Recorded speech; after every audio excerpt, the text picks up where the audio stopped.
শ্যামলী অনিকেতের সম্পর্কের নতুন মোড় সম্পূর্ণ জানতে হলে ভিডিওতে একটি লাইক করে দেখতে থাকো। কোন গোপনে মন ভেসেছে ধারাবাহিকে দেখা যাচ্ছে অনন্যার সঙ্গে অনিকেতের বিয়ে দেওয়ার জন্য এবার হবে শ্যামলী এবং অনিকেতের ডিভোর্স। সেই ডিভোর্স পেপার হাজির করেছে এবং ডিভোর্স পেপার নিয়ে অনিকেত তো মনমরা হয়ে হাত ধরে রয়েছে এবং শ্যামলী সেই ডিভোর্স পেপারটা তার কাছ থেকে নিয়ে সই করে দেয়। তখন তো অনিকেত আরো দুঃখই ভেঙে পড়ে।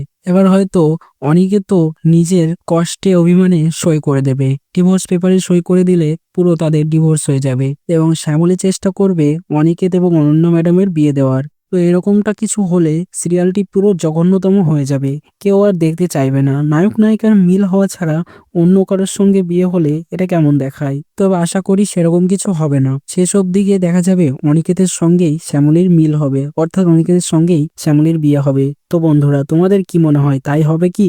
কমেন্টে জানিয়ে এখনই সাবস্ক্রাইব করে নাও আমাদের ইউটিউব চ্যানেল। ধন্যবাদ।